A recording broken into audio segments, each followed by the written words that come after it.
सोचिए, Indian railways दुनिया के सबसे बड़े रेल नेटवर्क्स में से एक। रोज लाखों लोग सफर करते हैं, हजारों टन सामान इधर से उधर जाता है। और इस पूरे इतने बड़े सिस्टम की बुनियाद क्या है?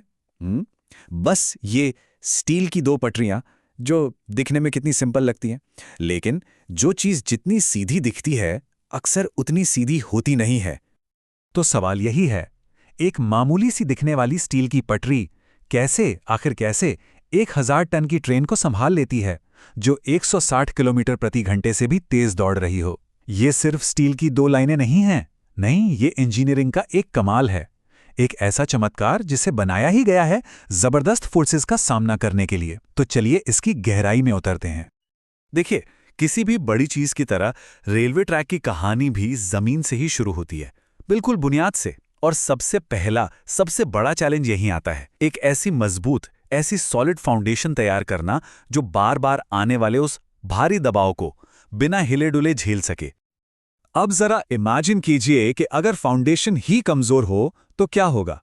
ट्रेन का इतना ज्यादा वजन वो जमीन को नीचे धंसा देगा, है ना? पटरी के नीचे की मिट्टी सरक जाएगी और नतीजा एक भयानक हादसा, सोचना भी मुश्किल है। और इस प्रॉब्लम का सॉल्यूशन है बैलास्ट, जिसे हम आम भाषा में गिट्टी कहते हैं। पर ये सिर्फ टूटे हुए पत्थर नहीं है, बिल्कुल नहीं। ये असल में ट्रैक का शॉक एब्जॉर्बर है। इनका काम है ट्रेन के पूरे वजन को एक बड़े एरिया में फैला देना। समझ लीजिए एक मैट्रेस की तरह, जो स्लीपरों को यानी उन कंक्रीट के ब्लॉक्स को अपनी जगह पर कस के पकड़े रखता है। ठीक है, तो फाउंडेशन तो तैयार हो गई।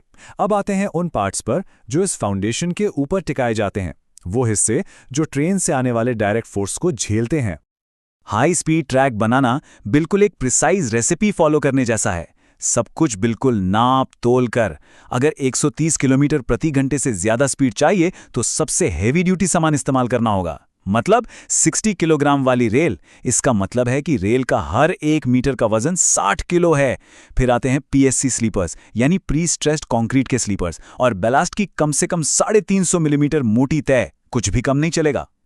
जरा इस नंबर पे गौर कीजिए, 1660। हर 1 किलोमीटर में 1660 कंक्रीट स्लीपर्स। इतने सारे भारी भरकम स्लीपर्स पास पास बिछाए जाते हैं, और यही चीज ट्रैक को वो एक्स्ट्रा मजबूती, वो स्टेबिलिटी देती है जिसकी जरूरत हाई स्पीड ट्रेनों को संभालने के लिए पड़ती है। तो ठीक है, हमारे पास हेवी रेल्स हैं, मजबूत स्लीपर्स भी हैं, लेकिन इन दोनों को आपस में जोड़कर कौन रखता है? ये एक दूसरे से कैसे जुड़े रहते हैं? इसका राज छिपा है इन छोटे छोटे लेकिन बेहद ताकतवर फास्टनर्स में। सही मायनों में ये ट्रैक सिस्टम के अनसंग हीरोज हैं। इन्हें कहते हैं इलास्टिक रेल क्लिप, यानी ERC। अब जरा इन नंबर्स को देखिए। सिर्फ एक मार्क वी क्लिप रेल पर 1200 से 1500 किलोग्राम का फोर्स लगाता है, मतलब 1 टन से भी ज्यादा का दबाव। ये बिल्कुल स्टील की मजबूत उंगलियों की तरह हैं, जो रेल को इतनी ताकत से जकड़ लेती हैं कि वो अपनी जगह से 1 मिलीमीटर भी नहीं हिल सकती। कमाल है ना? तो अब तक हमने उन चीजों की बात की जिन्हें हम देख सकते हैं, रेल, स्लीपर, बैलास्ट। लेकिन असली इंजीनियरिंग चैलेंज तो अब शुरू होता है। फिजिक्स की वो अदृश्य ताकतें, ऐसी फोर्सेस जो दिखती नहीं पर ट्रैक पर लगातार काम करती रहती हैं, खासतौर पर गर्मी और रफ्तार से जुड़ी फोर्सेस। कभी सोचा है कि एक बिल्कुल सीधी पटरी गर्मियों में अचानक से टेढ़ी मेढ़ी क्यों हो जाती है? ऐसे जैसे किसी ने उसे मोड़ दिया हो। ये एक असली खतरा है, जिसे ट्रैक बकलिंग कहते हैं। पर ऐसा होता क्यों है? इसका जवाब सिंपल फिजिक्स में है। जब स्टील गर्म होता है तो वो फैलता है, एक्सपैंड होता है। अब इमेजिन कीजिए, किलोमीटरों लंबी स्टील की रेल गर्मी में फैलने की कोशिश कर रही है, लेकिन उसे फैलने के लिए जगह ही नहीं मिल रही। तो क्या होगा? उसके अंदर इतना जबरदस्त प्रेशर बनेगा कि वो बेचारी स्टील की पटरी को ही मोड़ देगा। और इसका सलूशन है ये स्विच एक्सपेंशन जॉइंट, या SEJ। ये ट्रैक के लिए एक ब्रीदिंग जॉइंट जैसा है। जैसे हम सांस लेते हैं, ये जॉइंट भी ट्रैक को सांस लेने की जगह देता है। ये एक कंट्रोल्ड गैप प्रोवाइड करता है, जिससे रेल गर्मी में आराम से फैल सके और सर्दी में सिकुड़ सके। और ये सब होता है बिना किसी खतरनाक बकलिंग के। फिजिक्स का अगला बड़ा चैलेंज है मोड़, यानी कर्व्स। जब भी कोई चीज तेजी से मुड़ती है तो एक फोर्स उसे बाहर की तरफ धकेलती है ना? इसे कहते हैं सेंट्रीफ्यूगल फोर्स। अब सोचिए, एक हजारों टन की ट्रेन जब तेज स्पीड से मुड़ेगी तो ये फोर्स कितनी ज्यादा होगी। इसका सल्यूशन है कैंट, जिसे सुपर एलिवेशन भी कहते हैं। कभी गौर कीजिए, किसी भी मोड़ पर बाहर वाली रेल हमेशा अंदर वाली रेल से थोड़ी ऊंची होती है।